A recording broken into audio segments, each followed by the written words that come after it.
If you've ever wanted to automate sports downloads on your Unraid server, this might be exactly what you're looking for. Today, we're setting up Sportarr, integrating it with Prowlarr, and getting it fully working on Unraid. Before we install Sportarr, make sure you have a data share set up first. I'm using Trash Guides folder structure, so inside of my data share, I've created a sports folder under Media. Now let's head over to our Apps tab on Unraid, and we'll install Sportarr. In the search box in the top, I'll type in Sportarr. We'll find it in the list. Once you do, click Install. There are a few important settings here. First, we're going to check our port number. About in the middle of the page, you'll find Web UI. You'll see port 1867 listed there. If this is your first time watching one of my videos, let me explain what we're doing here. I'm going to scroll down to the bottom. I'll expand Show Docker Allocations so that it shows all of the allocations on the server currently. We'll go back to that port number, double click on it, hit Control F on the keyboard. And what that does, it brings up the browser's find feature. Then if you notice up in the top here, it shows two results. They're both highlighted here. What we're looking for is we want to make sure that we don't have any down below in the current allocations. There's only two. They're listed right here. So I know that this port number is free to use on my server. If yours is in use, then just go ahead and increment this up by one, make it 1868, and see if that's available. 1867 is free on my server, so I'm going to leave it there and we'll move on. I'll go ahead and close the find feature at the top. Next down, we've got sports. This is the location for our sports folder. Now, sticking with the Trash Guides folder structure, the root location for all the media is going to be under /data. So I don't want to confuse it and have /sports/media/data. So what I'm going to do is over on the right-hand side of this path to sports, I'll click Edit. Then under the container path, I'm going to change this to /data. I'll hit Save. Now you see that our sports folder is going to map to /data within this container. Now that we've got that field fixed, let's go ahead and select our data folder. We'll click into that field, we'll find data, click on it, and you'll see now we've got /mnt/user/data, and that's the folder we're going to need for Trash Guides folder structure. Once you've got that, go ahead and click off to the side just to clean things up. All right, scrolling down. Next down, we've got TZ or time zone. Right now it's set for universal time. I'm going to change this so it matches my time zone, which I'm in Michigan, so this is going to be America/Detroit. Whatever your time zone is, you'll just put in that information in there. The UID, the GID are both fine where they're at. We'll leave that alone. Go ahead and minimize Docker allocations. Then at the bottom, we'll click Apply. After hit Apply, we'll just sit back, let it install the container, and I'll have a sip of coffee. All right, now that that's done, go ahead and hit Done at the bottom. All right, let's jump over to our Docker tab. We'll find Sportarr in the list. We'll see that it's running. That's good. If you want to auto start, over on the right-hand side, you'll toggle on the auto start switch. Once you've confirmed that yours is up and running, let's go over to the icon for Sportarr, drop down, and select Web UI. All right, now that we're in Sportarr, let's go over to Settings, and we'll get everything configured here. First option here is Media Management. Over in the center panel, we'll click Add Root Folder to add our root folder. In the folder path field, over on the right-hand side, we'll click on the little folder to open up the Browse option. We'll scroll down until we find Data, drill down to Media, and then last we want Sports. Then hit Select Folder. Now we're going to hit Add Folder, and that adds it into Sportarr. All right, next down, Event Naming. I'm going to enable Rename Events so that whenever something is imported in, it gets renamed and matches the structure that I like. That structure is set down below. You can bring in trash naming presets. I'm not going to worry about any of that right now, but it's there. You can adjust these however you'd like. You can just drag these fields. Scroll down, make sure everything else is good here. Another one I'd like to enable is the reorganize folders on rename. So if you rename something, it's going to move the data to the proper location. That's all we should need here. So go ahead and hit Save Settings in the top right. All right, next down over on the left, we've got profiles. In here, these are your quality profiles. You can leave these at defaults for now, but you can come back and adjust these later on if you need. Scrolling down, there is a nice feature here, Delay Profiles.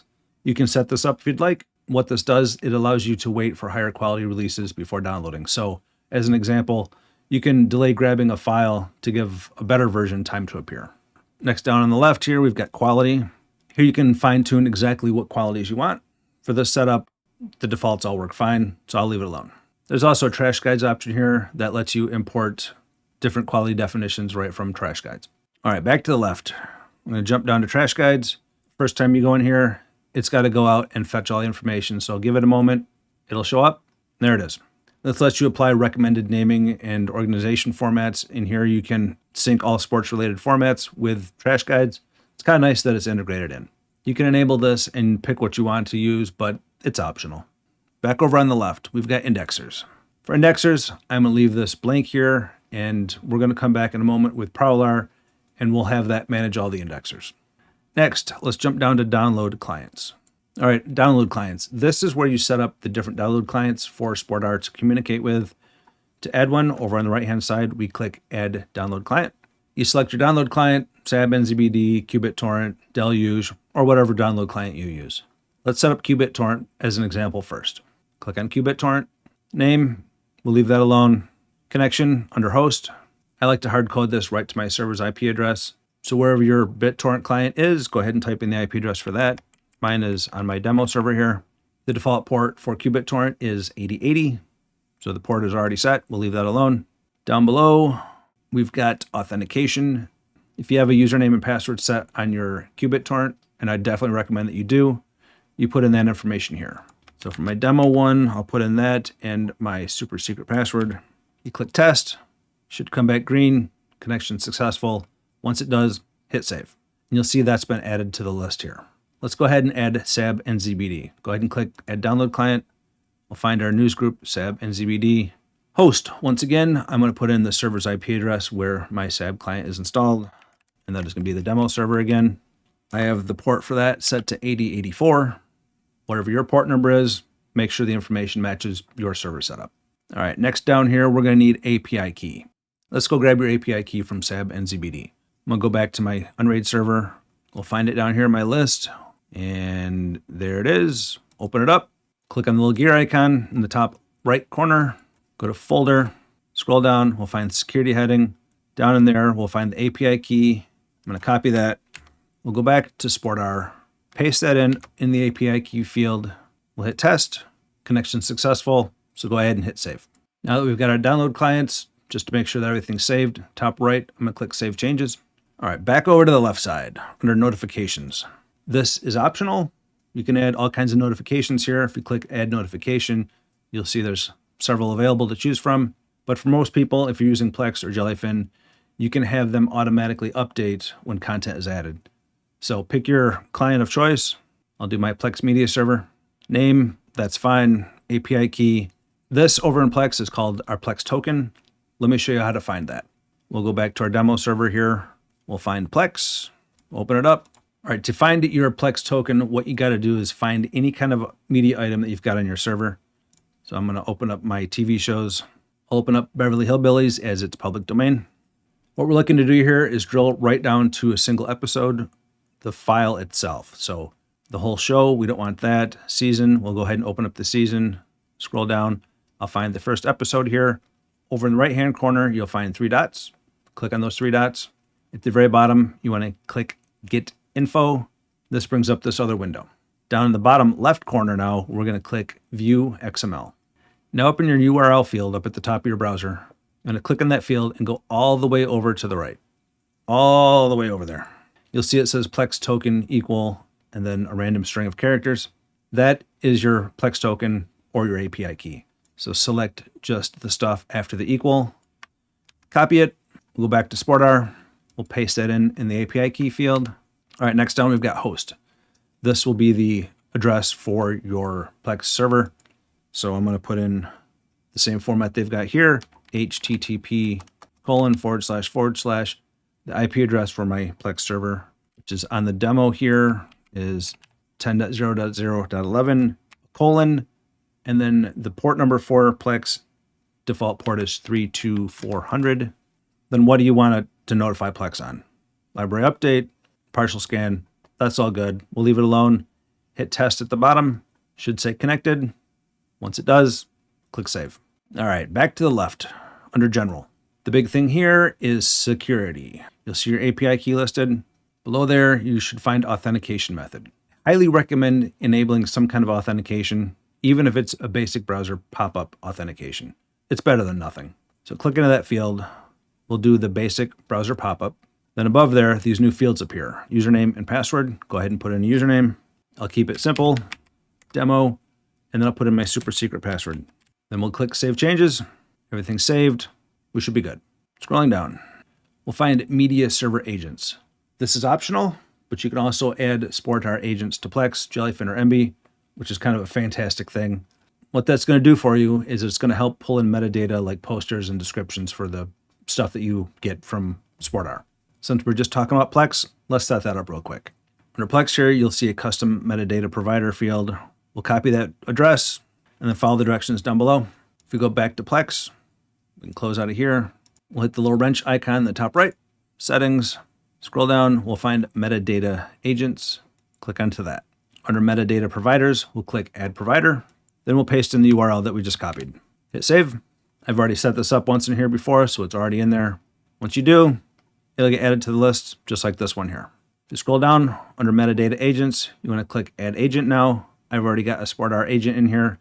I'll go ahead and remove it. You want to click add agent over on the right-hand side. Then we're going to create a new agent called Sportarr agent using Sportarr as the metadata source.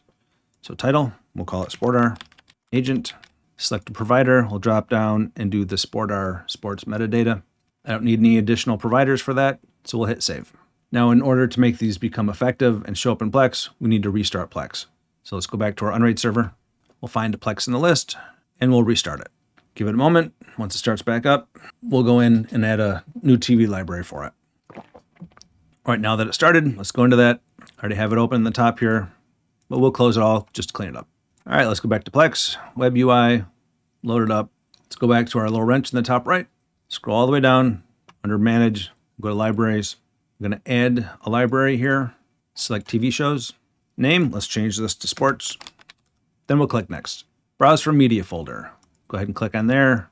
It'll be under data, media, sports. Click add. Back over on the left-hand side here, we want to click advanced now. For agent, we're going to drop down and select Sportarr agent. Then we'll click add library. Now that we've got that set, let's go back to Sportarr. Next down on the left, we've got UI. Here, you can leave everything at default or customize it to your liking. Basically, you can set the calendar, day of the week, that kind of stuff, time zone, date formats, all that good stuff. That takes care of most of that. Now let's go connect Prowlarr. I'll click Save Changes in the top right just to make sure everything's saved. Go back to our server. We'll find Prowlarr. We'll open that up. Once you're logged into Prowlarr, we're going to go ahead and drop down to Settings. We'll go to Apps. We'll click the big plus to add a new application. This is going to be mimicked to Sonarr. Since it's TV show based, we'll click Sonarr. The name, let's change this to Sportarr. Sync level, we'll leave full. Tags were good. Prowlarr server. This will be the location of your Prowlarr server. The default port for Prowlarr is 9696. So we can leave that alone if that's what yours is set at. I'm going to take out localhost and put in my server's IP address. Once again, demo server. All right, next down we've got Sonarr server. This can be a little misleading because it says Sonarr server. This is not the Sonarr server. This is your Sportarr server. So make sure that you put in the proper URL and port for your Sportarr server here. Once again, put in the server IP address for Sportarr and then the proper port number for it. The default is 1867. Next, we need to grab our API key from Sportarr. So let's go back to Sportarr. Under settings, we'll go to general, scroll down, API key is listed here. Copy the API key. We'll go back to Prowlarr. We'll paste the API key into the API key field. We'll hit test, and it failed because I've only got one /. We'll hit test again, and it comes back to the green check mark. Now it's good. Now I'll hit save. And you'll see Sportarr's been added to the list. Now we need to wait for it to sync the indexers with Sportarr, or we can force it. In the top left up here, you'll find sync app indexers. Go ahead and click on that. Let it go around in circles till it's done. Only takes a few seconds usually. Get a sip of coffee. All right, once it's done, we can go back to Sportarr, back under settings, indexers, and you see that now some indexers have been added into Sportarr. So Prowlarr is working, it's doing its job. Now that everything is set up, let's see how we actually use it. To add content, let's go up to leagues. You click add league over on the right-hand corner. You can filter out by different sports, or down below, there's just an option here to type out stuff, and you can search that way as well. So I'll type in something like UFC. We'll see it shows up here. We'll click add to library. You select the event types you want to monitor. I'll just select all of them. Monitoring options. Do you want to just monitor future events, all past events, everything? Just the current season, whatever you want. There's different options. Choose what you'd like. What parts do you want to monitor? Early prelims, or main card. I'll leave them all selected. What quality profile do you want it to match? We'll leave it on the default there of 1080. Once you're happy with your settings, go ahead and hit Add to Library. And it's added, quick and easy. Back to the left, you can also click Add Team and search just by teams. If you have an existing library, you can go Import Library, browse to wherever the media is, and just import it that way. Next down, we've got Calendar. Calendar's kind of neat. It shows you upcoming events. There's 2 listed here. Let's go to next month. There's a bunch. Next down is Activity. This shows the current activity that's in the queue, any kind of history, blacklist activity, or the grab history. Wanted. This shows what Sportarr is currently looking for. IPTV.